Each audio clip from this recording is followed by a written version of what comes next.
Hi, I'm Tony, and I'm a process engineer, and I'm making my first YouTube video.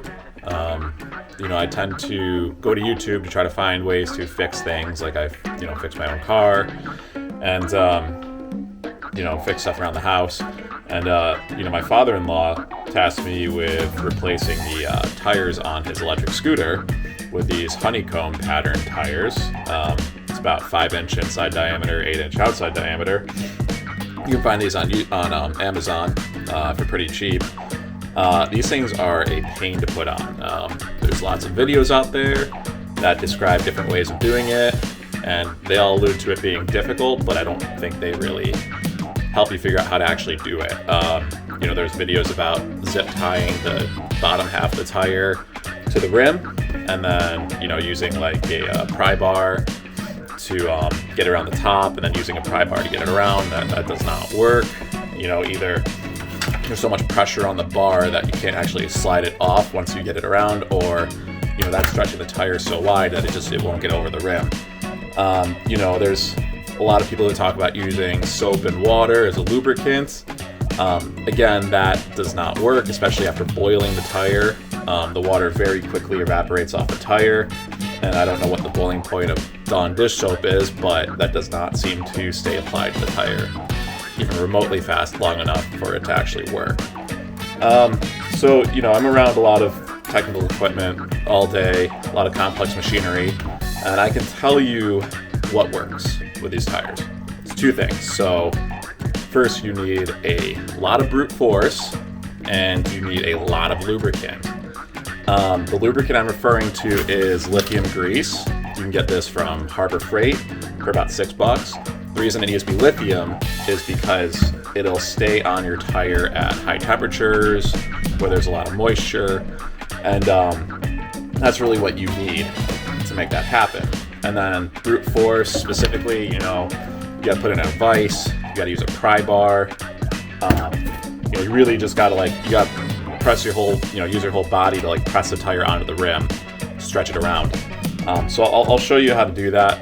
I found a lot of success with getting these tires on. You still need to boil them, obviously.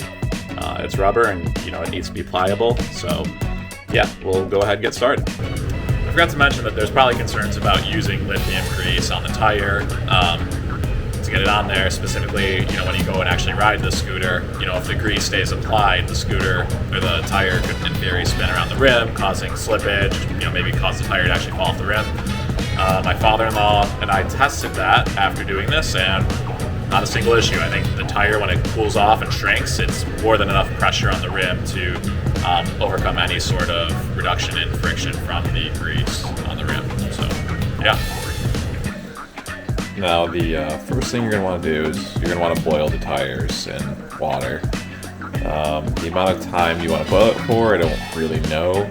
I tend to do half an hour, maybe 45 minutes. 20 minutes might be fine. I haven't really tested, but you're just going to want to boil them in water to get them more pliable. So what you're going to want to do is you're going to have a block, right, with a hole drilled in the center. And that'll help with the axles for your scooter. So that when you put them in there, it'll sit flat on the actual rim, so you can press down on the tire without damaging anything. So anyway, you're going to have your incredibly hot tire. You're going to want to put an oven on, and you're going to take your lithium grease, shake it up really good. You just want to really douse it pretty good. And then you're going to want to douse that really good. And then I even like to take the rim and spray some on the inside too, just to be extra safe. So you get a lot of lubrication. So then you're going to take your rim, and you're going to put it in the axle in that hole. Then you're going to push down on the side furthest from you. You want to push down. It gets on there more easily. And work the compressing until it pops on there. First, putting your entire body weight on it. So you're almost done, but as you can see, half your tire is not in there. So the next step is that you have to get this section of the tire, the serrated side, onto the rim. This side is already on there. You have to somehow get this side onto the rim as well. Okay, so what you want to do next is you want to put it in the vise, tighten it down real good. So the lip that you're trying to get over the rim is facing on the other side. You want to take your pry bar, you want to get under the tire, between the tire and the rim. Really force it under there. Once you do, I'll lift it up. So as I'm pulling up, I'm going to take my palm, press it forward, and then it'll slip in. You see that the serrated side is in there. So now I'm going to rotate it, probably 45 degrees. And then I'm going to tighten it down the vise again. Make sure it's really tight and secure. Go at it from this side again. Get under that tire, push it forward a little bit. So then lifting up, pushing back on it, and then seats. So then you have this whole section so far right here. So I'm gonna loosen it, rotate it again. Tighten it down real good in the vise. Make sure it's really tight. It'll slip sometimes, and then you might stab yourself with your pry bar or do something really uncomfortable you don't want to do. Lift up, push back with your palm. See how it's flopping around? I'm not on there just right. It looks like I've just gotten a little bit okay. I'm gonna get it on there tight. Alright. That's on there, so I'm just gonna rotate it again. Rotate again. Tighten it down real good. Safe and secure. Get a baby in a car. You can see how that kind of tilts a little bit. I probably have it too low in the vise. Let me lift it up a little.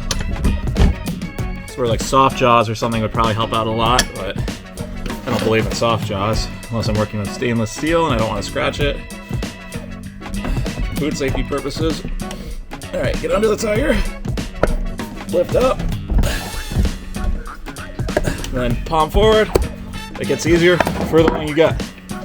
So now you can see that's all seated in there just right. That's all seated in there just right.